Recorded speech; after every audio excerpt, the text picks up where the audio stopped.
Hello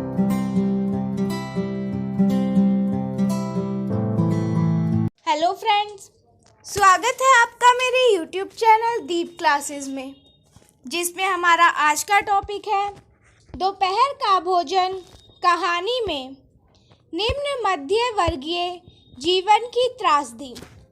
हमारा आज का टॉपिक स्टार्ट करने से पहले अगर आप हमारे चैनल पर नए हैं या आपने अभी तक हमारे चैनल को सब्सक्राइब नहीं किया है तो इसे सब्सक्राइब कर लें, जिससे हमारे आने वाले वीडियो के सभी नोटिफिकेशंस आप तक पहुंच सके।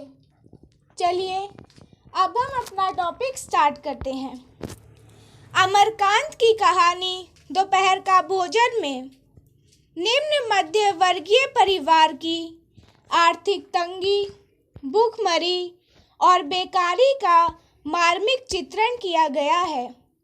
परिवार की स्थिति इतनी अधिक गरीब है कि सबके खाने के लिए पूरा भोजन भी नहीं है, किंतु सिद्धेश्वरी किसी प्रकार से सबको भोजन करा ही देती है और स्वयं आधी रोटी खाकर गुजारा करती है। कहानी मुंशी चंद्रिका प्रसाद के परिवार की है। उनकी उम्र 45 वर्ष के लगभग थी, किंतु 50-55 के लगते थे। शरीर के चमड़े झूल रहे थे और गंजी खोपड़ी आईने की भांति चमक रही थी। 1.5 महीने पूर्व मुंशी जी की मकान किराया निमंत्रण विभाग से क्लर्की की छटनी हो गई है। उनके परिवार में उनकी पत्नी सिद्धेश्वरी तथा 3 लड़के रामचंद्र, मोहन और प्रमोद क्रमशः 21, 18 और 6 वर्ष के थे। रामचंद्र समाचार पत्र के कार्यालय में प्रूफ रीडिंग सीख रहा था तथा मोहन ने 10वीं की प्राइवेट परीक्षा देनी है। सिद्धेश्वरी दोपहर का खाना बनाकर सबकी प्रतीक्षा कर रही है। घर के दरवाजे पर खड़ी देखती है कि गर्मी में कोई भी आता जाता दिखाई नहीं दे रहा। वह भीतर की ओर आती है तो तभी उसका बड़ा बेटा रामचंद्र घर में आता है। वह भय और आतंक से चुप एक तरफ बैठ जाती है। लिपे पुते आंगन में पड़े पीढ़े पर आकर रामचंद्र बैठ जाता है। वह उसे 2 रोटियां, दाल और चने की तरकारी खाने के लिए देती है। माँ के कहने पर भी और रोटी नहीं लेता, क्योंकि वह जानता है कि अभी औरों ने भी खाना नहीं खाया है। मोहन को भी वह 2 रोटी, दाल और तरकारी देती है और रोटी लेने से वह भी मना कर देता है, पर दाल मांगकर पी लेता है। आखिर में मुंशी जी आते हैं। उन्हें भी वह 2 रोटी, दाल और चने की तरकारी देती है। जब और रोटी के लिए पूछती है तो वह घर की दशा से परिचित होने के कारण रोटी लेने से मना कर देते हैं, किंतु गुड़ का ठंडा रस पीने के लिए मांगते हैं। इस प्रकार सबको भोजन कराने के बाद वह स्वयं खाने बैठती है तो शेष एक मोटी, भद्दी और जली हुई रोटी बची होती है, जिसमें से आधी प्रमोद के लिए बचाकर आधा कटोरा दाल और बची हुई चने की तरकारी से अपना पेट भरने का प्रयास करती है। घर में गरीबी इतनी है कि सबको भरपेट भोजन भी नसीब नहीं हो रहा। रामचंद्र इंटर पास है, फिर भी उसे कहीं काम नहीं मिलता। रामचंद्र को खाना खिलाते हुए सिद्धेश्वरी पूछती है, वहाँ कुछ हुआ क्या? रामचंद्र भावहीन आंखों से माँ की ओर देखता कहता है कि समय आने पर सब कुछ हो जाएगा।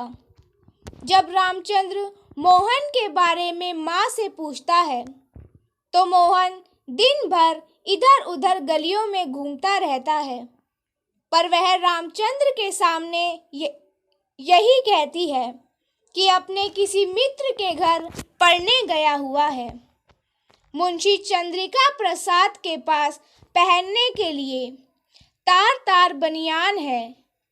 आंगन की अलगनी पर कई पैबंद लगी गंदी साड़ी टंगी हुई है। दाल पनियोला बनती है। प्रमोद अर्ध टूटे खटोलों पर सोया है। वह हड्डियों का ढांचा मात्र रह गया है। मुंशी जी 45 के होते हुए भी 50-55 के लगते हैं। सिद्धेश्वरी ने खाना बनाने के बाद चूल्हे को बुझा दिया और दोनों घुटनों के बीच सिर रखकर शायद पैर की अंगुलियों या जमीन पर चलते चींटे चींटियों को देखने लगी। अचानक उसे मालूम हुआ कि कुछ देर से उसे प्यास लगी है। वह मतवाले की तरह उठी और गगरे से लोटा भर पानी लेकर गटगट चढ़ा गई। खाली पानी उसके कलेजे में लग गया। वह हाय राम कहकर वहीं जमीन पर लेट गई। लगभग आधे घंटे तक वहीं उसी तरह पड़ी रहने के बाद उसके जी में जी आया। इस प्रकार कहा जा सकता है कि दोपहर का भोजन कहानी में अमरकांत ने निम्न मध्यम वर्गीय जीवन की त्रासद स्थिति का जीवंत निरूपण किया है। परिवार का मुखिया बेरोजगार है, फिर भी अपनी पत्नी खींचतान करके घर का खर्चा चला रही है, परंतु खाना खाने के बाद मुंशी जी औंधे मुंह घोड़े बेचकर ऐसे सो रहे हैं जैसे उन्हें काम की तलाश में कहीं जाना ही नहीं है। अभावों में जीने के कारण सिद्धेश्वरी चाहकर भी किसी से खुलकर बोल नहीं पाती। मुंशी जी भी चुपचाप दुबके हुए खाना खाते हैं।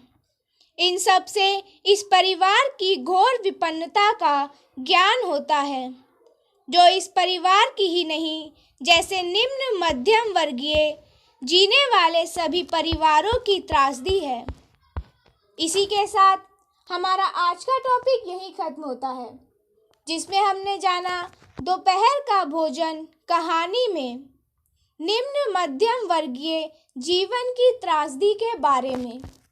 अगर हमारा आज का वीडियो आपको पसंद आया हो तो वीडियो को लाइक एंड शेयर करें और हमारे आने वाले सभी वीडियो के नोटिफिकेशंस के लिए हमारे चैनल को सब्सक्राइब करें। Thank you for watching.